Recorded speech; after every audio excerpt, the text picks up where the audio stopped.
Sharper Point Commentary, presented by Schwartz Laser Eye Center. Early Sunday afternoon, I was with the family at our local Elks Lodge, where the Veterans Committee was holding a chili cook-off during the football games. The good news is the Veterans Committee made some money that we will use to help Arizona veterans. The bad news we received, however, is that a member of the lodge who's in the Arizona National Guard was on that base in Jordan, known as Tower 22, where this attack that ABC's M. Wynn describes took place. Iranian-backed militants launched an explosive-laden drone into a base near the Syrian border. In addition to the 3 Americans killed, 34 were wounded. 8 had to be evacuated for a higher level of care. You know, when we hear about injuries, we might imagine that those soldiers can be made whole again. But when it says... The Pentagon says the injuries include shrapnel wounds and possible traumatic brain injuries. Traumatic brain injuries can be among the toughest to get over. I'm not saying it's any better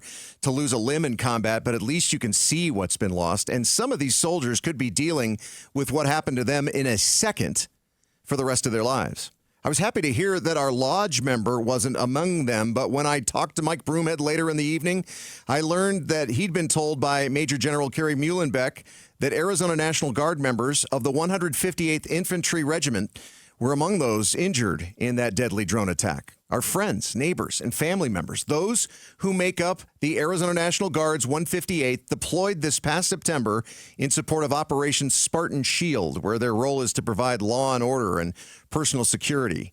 They deployed just days before Hamas attacked Israel on October 7th. So even though Spartan Shield is designed to deter aggression and stabilize the Middle East, the Hamas-Israeli war brought the Middle East back to another boil, and just about every Iranian-backed backwater terror group decided to jump on the pile and use ships in the Red Sea and now our troops for target practice.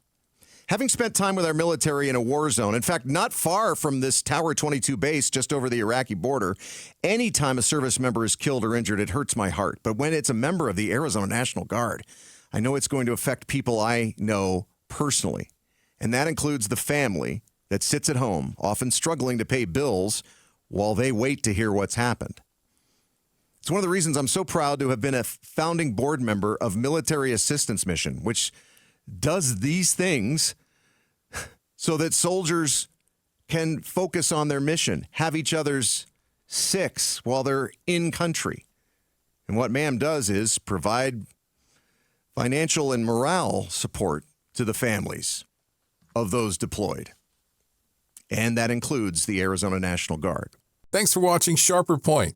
Click to see more from Arizona's morning news and tap the button in the middle to subscribe.